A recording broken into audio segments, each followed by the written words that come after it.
Olá, meus irmãos, apaixonados pela palavra de Deus, Anderson Antunes, já estamos na quarta aula e eu fico muito feliz por isso. Nós iremos aqui dar continuidade na nossa aula bíblica, falando sobre a arte da comunicação, mas precisamente agora estamos falando sobre as diferenças entre exegese e exegese. Isso é muito importante para você que quer ser um grande pregador da palavra de Deus, um grande intérprete da Bíblia, discernir o que é e não é. A exegese e a exegese, ela é muito importante para nós identificarmos também heresias, mensagens que são pregadas. É muito importante para o nosso desenvolvimento, para você que já prega. Nós iremos nos aprofundar nesse assunto e provavelmente você ouvirá de mim algo que você não tem ouvido por aí, não é muito comum. Então vamos lá. Para nós começarmos a nossa aula, é muito importante você identificar as diferenças entre exegese e exegese. As diferenças é muito simples. Começa nas duas primeiras letras da palavra. Es. Então, E de escola, X de xadrez, formando a palavra exegese. Exegese é tudo aquilo que é extraído do texto. Então, quando eu extraio do texto, eu tiro do texto, é uma exegese. Então, exegese é tirar de dentro para fora, é extrair de dentro para fora, é administrar os segredos das letras, é traduzir as letras, é compreender as letras, extrair elas. E a extração é a compreensão. Então, compreender o texto, extrair o texto, arrancar para fora, isso é exegese. Exegese, com E de escola e de igreja. Eis. Aqui já não é, na minha opinião, a maneira mais correta de se compreender as letras, de se compreender as escrituras, de se compreender a Bíblia. Lembre que o meu objetivo é fazer com que você tenha uma melhor compreensão da Bíblia. Então, exegese, na minha opinião, é a maneira mais perigosa de se pregar.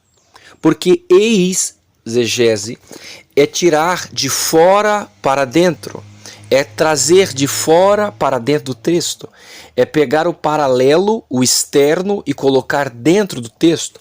Quando a verdade é que o segredo de quem prega ou de quem pretende ter um relacionamento com a Bíblia é sempre extrair de dentro dela para fora dela.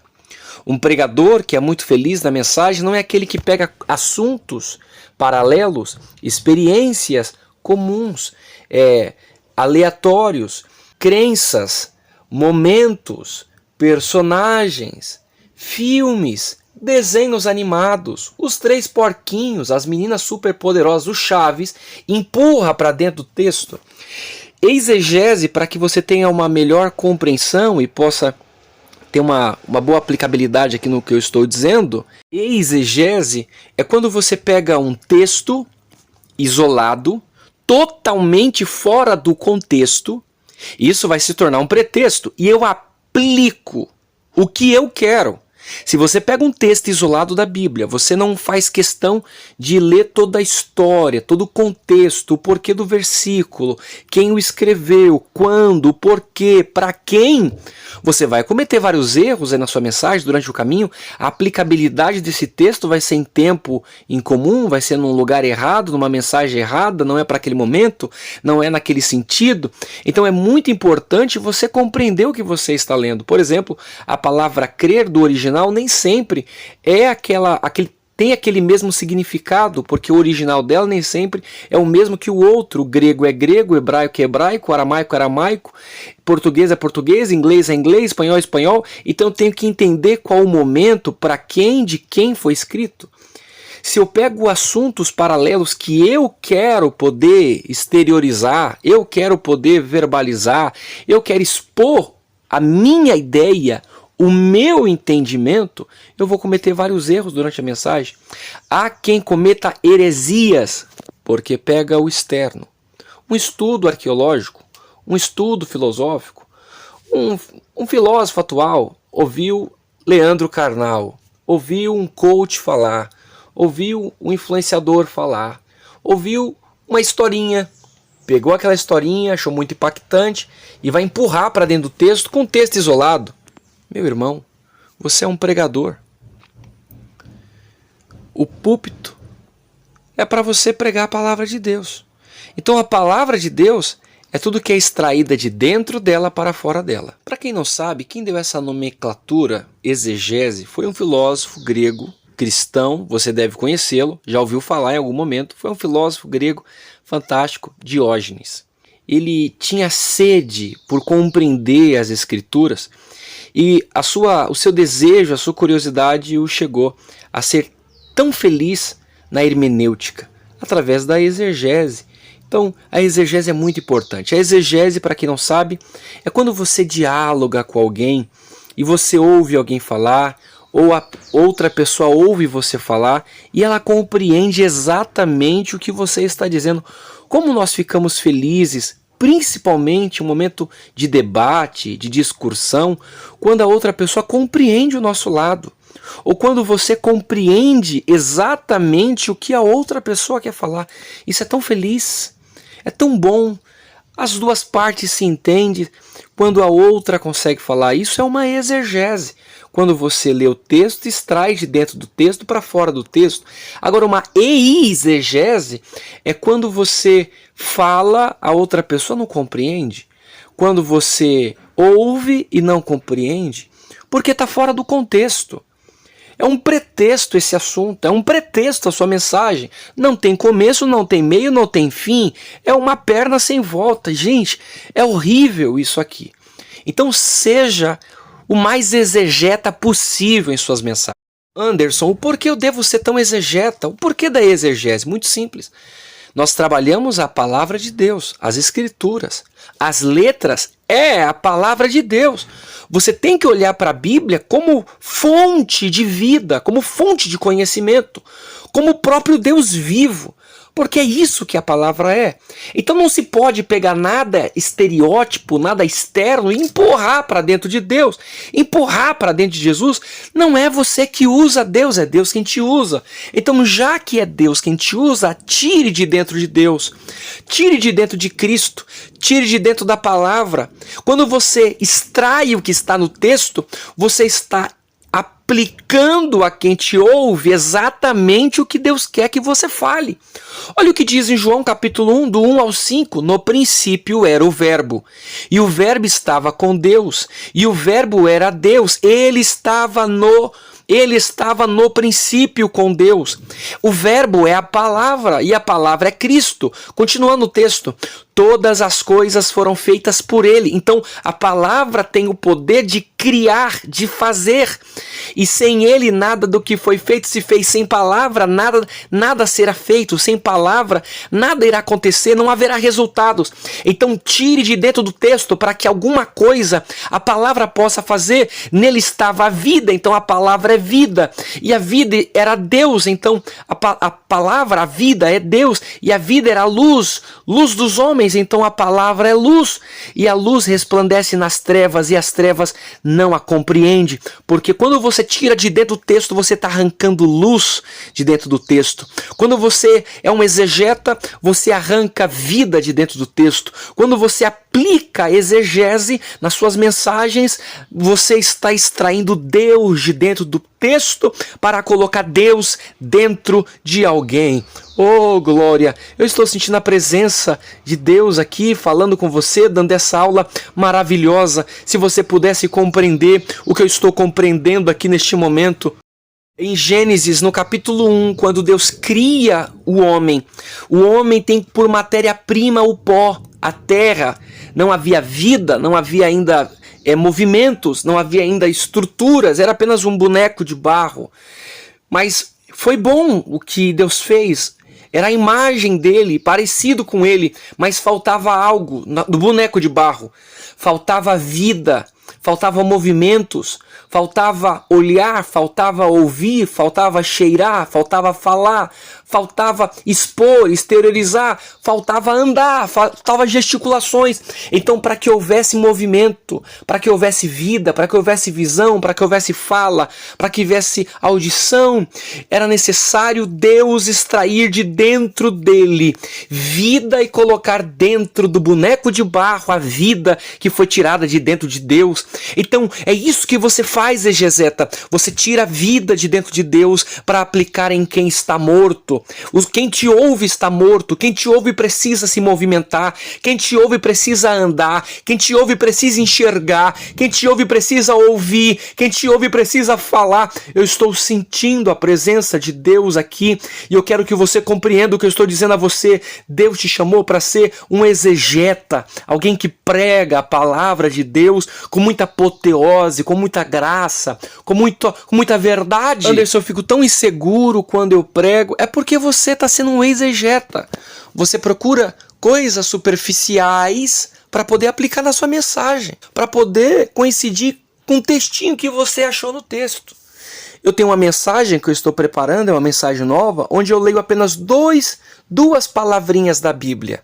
Duas palavrinhas. Abba, Pai. Quando eu prego sobre a paternidade de Deus, eu vou usar toda a história, eu vou aplicar, mas eu usei 2 textinhos e eu não vou aplicar o que eu penso que eu quero. O que a Bíblia está dizendo para mim ali, eu devo aplicar. Porque quando você prega, pregador, quando você fala, pregador, quando você fala, querido obreiro, você também ouve, você também é ministrado, você também recebe. Então não procure falar o que você quer, procure falar o que a palavra quer que você fale, porque ao mesmo tempo que a palavra está falando com quem te ouve, a palavra também fala com você que fala. Oh, glória! Pregar é fé, pregar é gerar fé em quem te ouve. Fé é um substantivo, já crer é um verbo. Por exemplo, eu creio, você crê, nós cremos, vós crereis, todos cremos. No grego é pistes, que é mais ou menos você ter fé em alguém maior que você. É crer em alguém que tem mais autoridade que você. Alguém que pode fazer o que você não pode fazer. Por exemplo, Lucas capítulo de número 7, do 1 ao 10.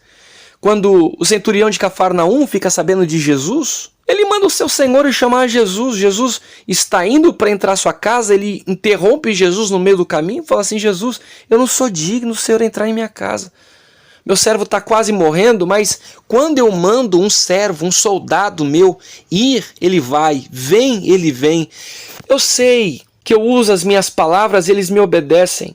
Então eu sei do poder que o Senhor tem. O Senhor que é a palavra, o Senhor que é o verbo, não precisa entrar em minha casa, não precisa tocar no meu servo que está enfermo. Basta uma palavra. Oh, glória! Diz uma palavra e meu servo ficará curado.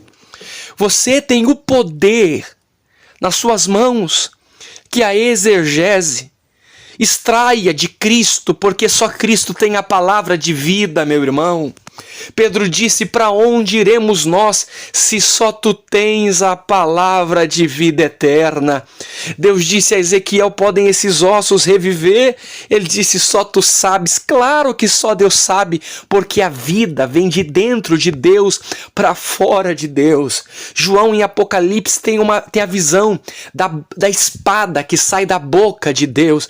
Oh glória, essa palavra é como uma espada que faz separação entre a mentira e a verdade, entre as trevas e a luz, entre as heresias e a verdade que é a palavra de Deus. Então use a Bíblia para pregar, seja um exegeta, porque este mundo, esta geração que te ouve, precisa de palavra. Oh glória! Marcos capítulo 5, quando Jesus volta a Galileia, Jairo, ele se prostra diante de Jesus e diz: Jesus, a minha filha está morta. Aí nesse momento Jesus é interrompido, vem a mulher do fluxo de sangue, mas aí Jesus cura ela e volta de novo o cenário de Jairo. Jairo está clamando: Jesus, a minha filha está morta. Jairo era um homem de fé, ele estava diante do verbo, da palavra. Aí vem os principais da sinagoga, porque sempre tem esses, né? Que vão dizer que você não tem que extrair da... Sempre tem esses que vão criticar a sua mensagem. Mas se você está extraindo do texto, você pode ainda não falar muito bem. Você pode ainda não ter uma boa homilética, uma boa hermenêutica. Você pode ainda não ser tão bem apresentável, porque isso influencia muito. Estamos falando sobre pregação, isso influencia muito sua aparência, a forma como você se veste. Irmão, depois de entender esses detalhes, isso influencia muito. Como você fala, por isso que você tem que ler muito, você tem que ler bastante, você tem que estudar mais, mas isso não vem ao caso agora. Pegam Jairo e dizem assim: sai daí, Jairo, para de interromper o mestre, cara, você não foi chamado para isso, você não vai ser um pregador, Deus não tem nada com você, você não tem dom, vai fazer outra coisa da sua vida, para com isso. Mas ele tinha fé na palavra. Então, olha o texto, Jesus olhou para ele e diz: não temas. Oh, glória! Naquele momento o Espírito de Deus visitou a filha de Jairo. E somente. A palavra crer somente, a expressão grega é pisteu monu. Oh, glória! Creia no nome. Deposite a tua fé somente no nome. Monu, que vem de monossílaba, sabe? Uma única letra. Era mais ou menos assim a palavra falando para ele, porque eram muitas vozes dizendo: e aqui eu estou aplicando a mensagem para você.